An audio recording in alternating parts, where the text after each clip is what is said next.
वरिष्ठ समाज सेवी Shri Sadaram Gupta, general secretary senior citizen welfare association Narela Delhi एवं श्रीमती विमला गुप्ता को समाज सेवी संस्था intellectual assembly for great senior citizen forum of India ने विशिष्ट भवन इस्कॉन टेम्पल में मुख्य अतिथि के रूप में तथा उनके समाज में उत्कृष्ट कार्यों के लिए सम्मानित किया। इस सम्मान समारोह में कार्यक्रम के मुख्य संचालक एवं समाज सेवी सुप्रीम कोर्ट एडवोकेट मोती प्रसाद जी ने अन्य विभिन्न सामाजिक क्षेत्रों में समाज सेवी तथा अतिथियों का पुष्प माला व अंग वस्त्र से सम्मान स्वागत किया। नमस्कार दोस्तों, मैं talent of India Rohta Singh Yogi आज आपका लेकर इस्कॉन टेम्पल और यहाँ पर हम आपको बता दें वरिष्ठ समाज सेवी लोगों का सम्मानित किया जा रहा है और यहाँ जो कार्यक्रम किया जा रहा है उन्हीं लोगों से हम जानेंगे कि आज ये कार्यक्रम जो किया जा रहा है किसकी तरफ से किया जा रहा है और जिन लोगों का सम्मानित किया जा रहा है उन लोगों की इस समाज के अंदर क्या कुछ भागीदारी रही है कि जिसको लेकर आज वो उन लोगों को सम्मानित कर रहे हैं। चलिए जानते हैं और आई हुई महान हस्तियों से अब हम रूबरू कराते हैं आपको। चलिए आज जो आप आए हैं कौन सी जगह है, क्या कार्यक्रम किया जा रहा था और किस चीज़ को लेकर आज कार्यक्रम? ये कार्यक्रम इसलिए किया जा रहा है कि जिन लोगों ने समाज के लिए बहुत अच्छा काम किया है तो उनको हम सम्मान दे रहे हैं, सम्मान समारोह मतलब। और क्योंकि समाज का काम हर आदमी नहीं कर सकता, कुछ ही लोग होते हैं पर वही लोग करते हैं समाज का, समाज सेवा। अगर बात की जाए तो आज क्या कुछ मुख्य आकर्षण रहा? मुख्य आकर्षण सदाराम जी गुप्ता ही रहे क्योंकि उन्हीं के में किया गया था और इससे सबसे बड़ी बात है और लोगों को भी प्रेरणा मिली है कि भाई आगे और काम किया जाए और उनको भी उत्साह मिला है कि भाई ताकि सबसे बड़ा है सम्मान देने से आदमी एक तो समाज में अगर हम किसी को सम्मान देते हैं तो वो कोई भी काम गलत करते हैं उसको 1000 बार सोचना पड़ता है। जो मेरी जो पर्सनल फीलिंग है, मेरा जो पर्सनल अनुभव है, अगर 1000 आदमियों के आगे आप किसी को सम्मान दे रहे हैं तो वो कोई भी गलत काम करेगा तो उसको 1000 बार सोचना पड़ेगा कि भाई इतने लोग कहेंगे कि ये क्या, एक तरफ तो सम्मान मिल रहा था आज ये क्या काम कर रहा है। तो सम्मान इसलिए देना ज़रूरी है। बाकी तो सबसे बड़ी बात ये कि उनमें गुण है क्योंकि मेरी मिसेज ने उनको भाई माना हुआ है। प्रिंसिपल साहब कह रहे हैं मेरे गार्डियन हैं, जून साहब कह रहे हैं कि मेरे पिता हैं। इसका मतलब उनमें क्वालिटीज़ हैं कि वो उनके लिए उन्होंने देखिए ये भावना अपने बच्चे में भी नहीं आती कि भाई ये मेरा समय किसी कठिनाई के समय मेरा मदद देगा। तो इस तरह के गुण हैं उनमें ताकि उन्होंने उनके दिल में इस तरह की भावना जनाई। ये बहुत बड़ी बात है, मतलब किसी के मन में ये भाव देना कोई हर आदमी नहीं कर सकता। चलिए बात करते हैं आज जो कार्यक्रम किया गया था और जो कार्यक्रम करने वाले हैं वो हमारे साथ हैं, उनसे जानते हैं आज कार्यक्रम क्या कुछ किया गया है और किस चीज़ को लेकर आज ये कार्यक्रम किया गया है। सर पहले तो परिचय दीजिए। बहुत बहुत धन्यवाद। मैं मोती प्रसाद, मैं पेशे से एडवोकेट हूँ और आज जो है द ग्रेट सीनियर सिटीजन्स का ग्रुप है उसका आयोजन किया गया था। हमें सीनियर सिटीजन्स के सम्मान में प्रोग्राम रखा गया था। मेरा ये मानना है कि यदि हमारे घर के सीनियर और वरिष्ठ लोग हैं उनका सम्मान नहीं किया जाएगा तो हमारा अपना जीवन है वो नीरस हो जाएगा। तो ये हमारा एक प्रयास है जीवन में कि हमें ज़रूर जो भी अपने घर में सीनियर सिटीजन्स हैं, माता हैं, पिता हैं या बुज़ुर्ग हैं उनका, और अगर ऐसा सौभाग्य नहीं प्राप्त हुआ उनको सेवा करने का तो समाज में जो है हमें निरंतर प्रयास करता रहना चाहिए उन्हें सेवा करने का, उन्हें सम्मान देने का। एक चीज़ और देखिए वकील साहब कि यहाँ पर डॉक्टर भी हैं और प्रोफेसर भी यहाँ पे हैं। आप सीनियर सिटीजन की बात कर रहे थे लेकिन यहाँ तो काफ़ी लोग अलग अलग उसमें से फील्ड से लोग निकल के आए हुए थे। जी, वो इसलिए है कि सीनियर सिटीजन के साथ जो उनके सहयोग के लिए जुड़े हुए थे, जो सीनियर सिटीजन्स को टाइम टू टाइम उन्हें हेल्थ चेकअप के लिए आते हैं, उन्हें योगा सिखाने के लिए आते हैं या उन्हें कभी कभी घर पे बीमार होते हैं तो उन्हें हॉस्पिटल तक पहुँचाने के लिए आते हैं और वो हमारे माध्यम है। तो चाहे वो सीनियर सिटीजन हो या नहीं हो लेकिन वो हमारे एक सीनियर का पार्ट है, इसीलिए वो हमारे बेस्ट अतिथि के रूप में आए थे। तो इसके अलावा और क्या कुछ है कार्यक्रम करते रहते हैं आप? क्या किसी संस्था के द्वारा है या मैं व्यक्तिगत रूप से करता हूँ। ये हमारा जो है शौक़ है हमारे समाज में, अगर हम आगे हैं तो समाज को आगे ले जाना ये हमारा शौक़ है।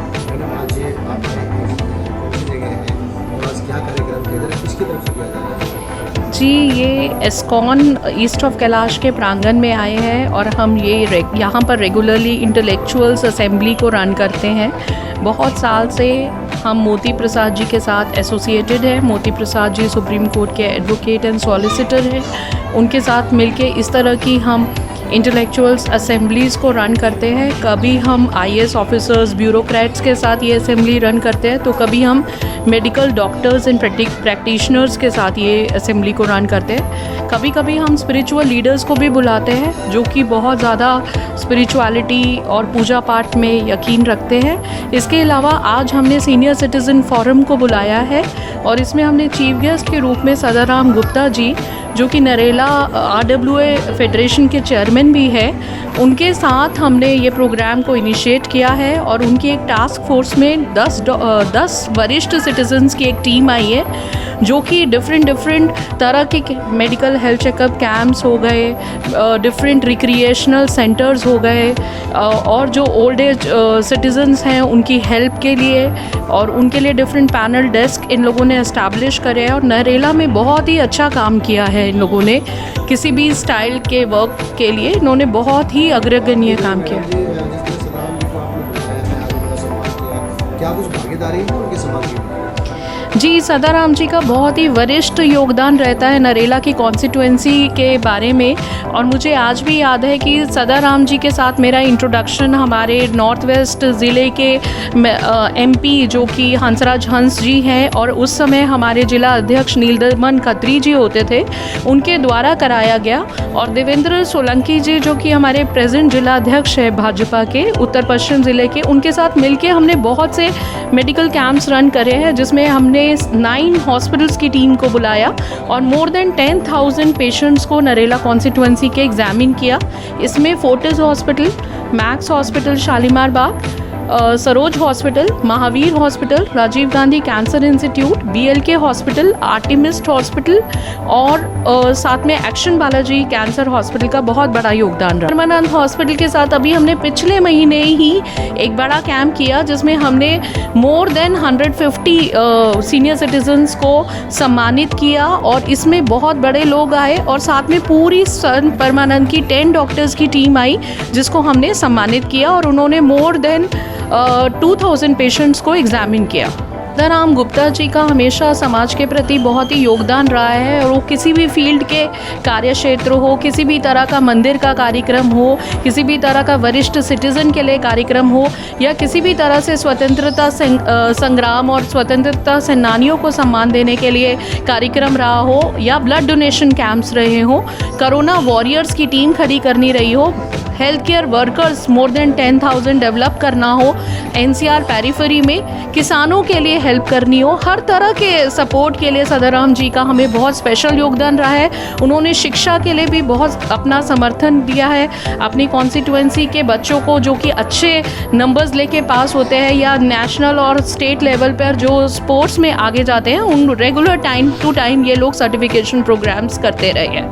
धन्यवाद। तो जैसा भी आपने सुना, हमारे साथ में डॉक्टर दीप्ति जी हैं और डॉक्टर दीप्ति जी ने जैसे बताया सदाराम गुप्ता जी की जो समाज के अंदर जो भागीदारी रही है, चाहे वो मेडिकल कैंप लगाने की हो या खेल क्षेत्र के अंदर की बात हो, सीनियर सिटीजन को जो सम्मानित करने वाली बात हो, सीनियर सिटीजन को कोई मदद कराने वाली बात हो या और भी कई तरह की जो है सामाजिक जो गतिविधियाँ होती हैं, वहाँ पर सदाराम गुप्ता जी की जो है भूमिका, उसी को देखते हुए आज यहाँ पर उनको जो सम्मानित किया गया और मुख्य चीफ गेस्ट के तौर पर उनको आज यहाँ बुलाया गया।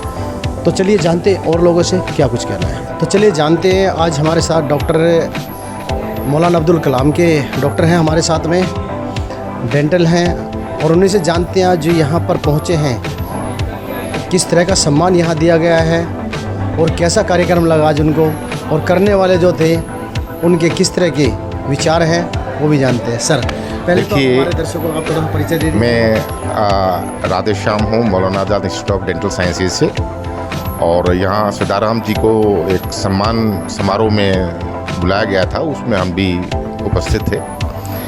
आने से पहले मुझे ये नहीं लग रहा था कि ये इतना अच्छा, इतना भव्य प्रोग्राम होगा।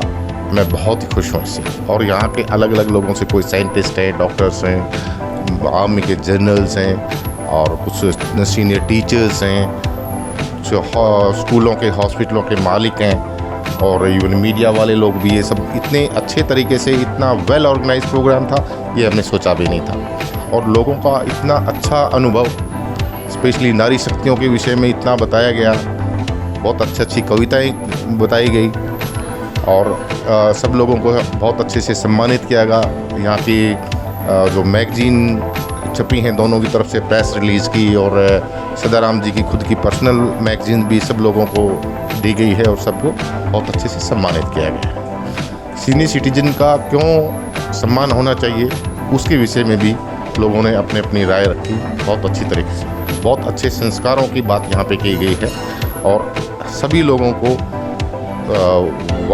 बल्कि बुजुर्ग ना होके उनको वरिष्ठ होने के लिए और पूरे समाज को एक बहुत अच्छी संस्कार देने की प्रतिज्ञा की गई सब लोगों को। और समय समय पे आगे भी इसी तरह के कार्यक्रम होते रहेंगे और सब लोगों ने प्रण लिया है कि भाई हम आगे जाके कोई भी इस तरह का प्रोग्राम होगा हम सब लोग शामिल होंगे और एक दूसरे को इसी तरीके से रिस्पेक्ट करते रहेंगे।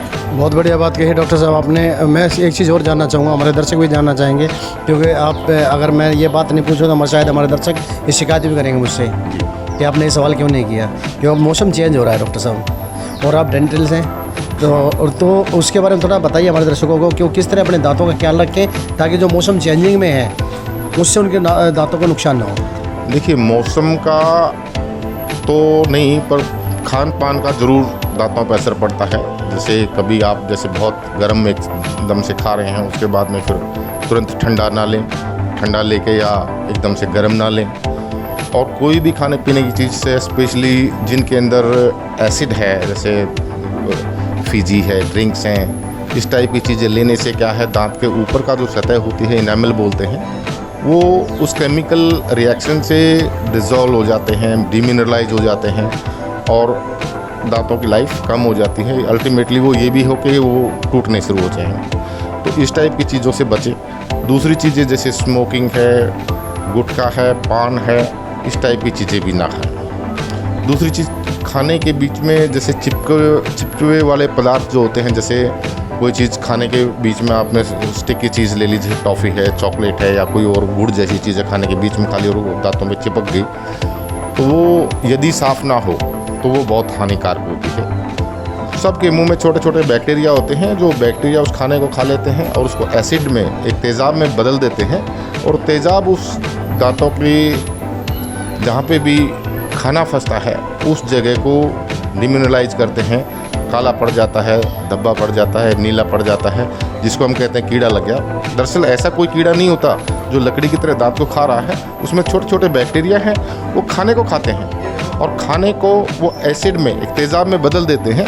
वो तेज़ाब उस दांत को के उस हिस्से को डिमिनरलाइज कर देता है और उसी में छेद होता है। बार बार की प्रक्रिया से वो बहुत गहरा तक जाता है और दांत में अल्टीमेटली सड़ जाता है, दर्द होता है। अगर टाइम पे निवारण उसका नहीं होता तो वो फिर निकलवाना भी पड़ता है। एक दांत निकलने के बाद में फिर ये जो है उसके बाद प्रक्रिया चालू हो जाती है इसी तरीके से। अगर डॉक्टर साहब जानकारी ली जाए, जिनके दांत जो आड़े तिरछे हो जाते हैं तो उनको किस तरह की सावधानी बरते ताकि जो वो दांत सीधे हो सकें, या उसका सिर्फ एक ही इलाज है कि दांत तारोबंद बन सके? देखिए, इसमें सबसे पहली बात ये होती है कि जितना जल्दी, इवन बच्चों के जब 7 साल के बच्चे होते हैं तब दूध के दांत टूट के और पक्के दांत आने शुरू होते हैं। उस दौरान में हमको पूरा ध्यान ये रखना है कि आपको दांतों की सफाई भी पूरी साथ ही साथ रहे और जो दांत कहीं रिप्लेस टूट जाते हैं तो उनको रिप्लेस भी कराने के लिए, या अपने जो बच्चों के डॉक्टर होते हैं पीडियाट्रिक डेंटिस्ट बोलते हैं उसको, उनको दिखा सकते हैं आप। और समय रहते यदि उसका स्पेस आपने मेंटेन नहीं किया या उनको ट्रीटमेंट नहीं दिया, टाइम से पहले दूध के दांत टूट गए तो पक्के दांत जो है वो ठीक अपनी जगह पे नहीं आएंगे, वो या तो अंदर को आएंगे या बाहर को आएंगे। यदि उसी टाइम इस प्रक्रिया को रोक दिया जाए तो वो सही अपनी जगह पे आएंगे। दूसरी चीज़ ये है कि कुछ हद तक बच्चा जब तक 12-13 साल से नीचे है तब तक अपने बच्चों के डॉक्टर, पीडियोडोंटिस्ट जिनको बोलते हैं, उनके पास जाएं तो बाद में तार लगाने वाली जो दिक्कत है उससे काफ़ी निजात मिल जाती है। अगर वो बाई चांस किसी वजह से नहीं भी हुआ तो 13-14 साल का जब बच्चा हो जाता है तब उसको ऑर्थोडोंटिस्ट के पास जाना चाहिए। और वो ऑर्थोडोंटिस्ट के पास जाके, उसमें भी ये ज़रूरी नहीं है कि फिक्स वाले ही तारों से ठीक होते हैं, उसके लिए कुछ डेंटल अप्लाइंसेज होते हैं समय रहते अगर उसको कर लिया जाए तो आधे से ज़्यादा काम उसमें हो जाता है। और अल्टीमेटली बस बाद में जो कुछ भी ना हो तो हो सकता है कई बार तारों का सहारा लिया जाता है, कई बार तार और अप्लायंस दोनों चीज़ों के सहारे से भी उसको ठीक किया जाता है। चलिए बाकी जानकारियाँ फिर हम अपने दर्शकों को जो है पहुंचाने की कोशिश करेंगे और डॉक्टर साहब से फिर मुलाकात करेंगे ताकि दांतों को आप स्वस्थ रख सकें और दांतों के बारे में जो भी बीमारियां हैं आप उनको अच्छी तरह से जान लेंगे तो शायद आपके दांत कभी ख़राब ही नहीं होंगे।